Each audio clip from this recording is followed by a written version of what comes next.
Hey, my creative friend, let's jump into how to come up with some amazing concepts.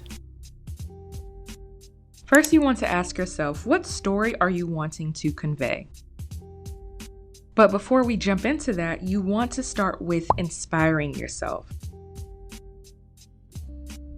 Sparking new inspiration can come from reading new books, checking out the latest movie, listening to some new music, taking yourself on an artist date. Okay, listen, go to that art museum that you said you were going to go to a month ago and still haven't went yet so you can get inspired.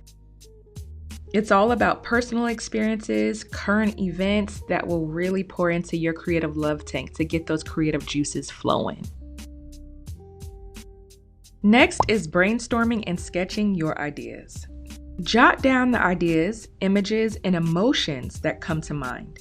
Rough sketching your idea or vision allows you to quickly explore the composition, perspective, and overall design you're going for. Lastly is creating a narrative. What emotions or thoughts do you want your audience to experience when viewing your piece? Consider this through your choice of focal points, colors, elements, simplicity, or complexity of your layout.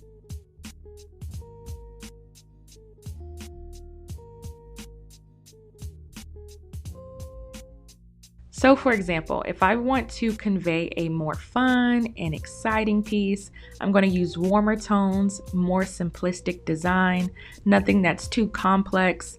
But if I'm going more of a solemn tone, something that is more thought-provoking, I'm going to be more complex in my design and use cooler colors. But that's personally my preference. I've actually witnessed some paintings that are very fun and vibrant that can be very complex and really plays with the eye. So it's all up to you and how your style really portrays the story that is being told.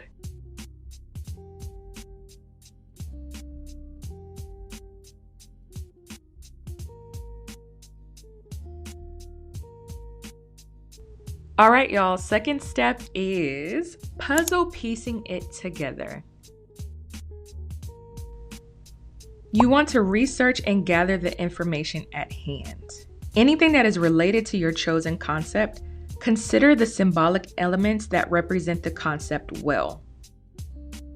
Follow up by collecting reference photos. Whether it's taking your own images or finding generalized photos online to combine together, you can use these images to puzzle piece the overall design. If you do come across a photograph, make sure you reach out to the photographer and muse for permission to use their images in your photo. If approved, be sure to credit them on all shared platforms. Lastly is mockup. I personally plan my composition on the Procreate software. It allows me to combine the images I've collected, size them properly, and play with them to perfection. For me, I really feel like that method helps me because it's one thing to see it from a sketch standpoint and it's very rough, you don't really know where it's going. But once you combine all those images together and get a feel of, the color and the outline of it, you can still play around of, okay, maybe I need to add something that's missing in one corner that kind of balances the composition all together. And it builds that confidence and gets you ready to really get in the zone of finalizing your painting.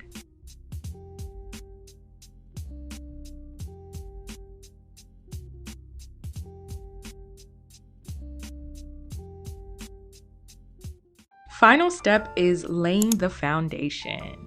You want to transfer that beautiful mock-up that you've created and place it on the canvas.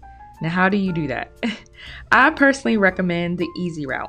So I use a projector to transfer the mock-up onto canvas so that it can scale for accuracy, yet feel free to freehand or try the grid method.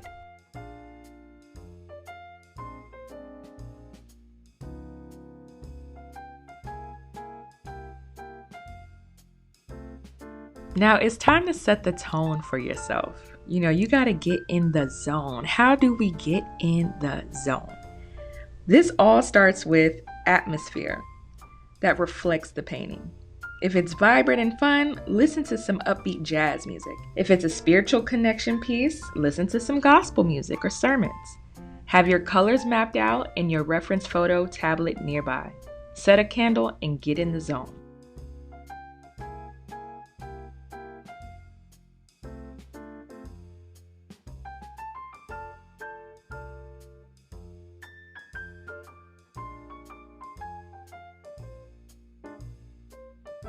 Getting in the zone for me is quietness, first and foremost. I like to meditate and figure out, okay, how can I resonate with the audience's heart? How can I connect more to this piece to make this process fun and therapeutic for myself as I get through it? So I like to set my candle. I like to make sure everything is in order for me, so I'm not scrambling, having to get up every 5 minutes, which breaks, that in the zone moment for myself.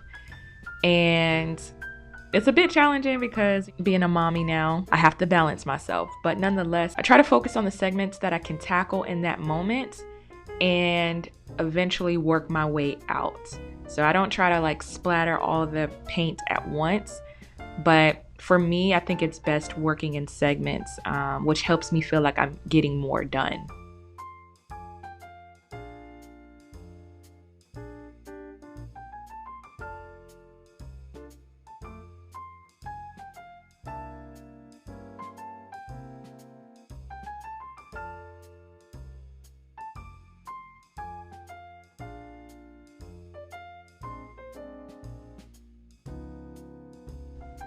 So lastly, just with getting in the zone, start painting and get lost in your own story with every brushstroke.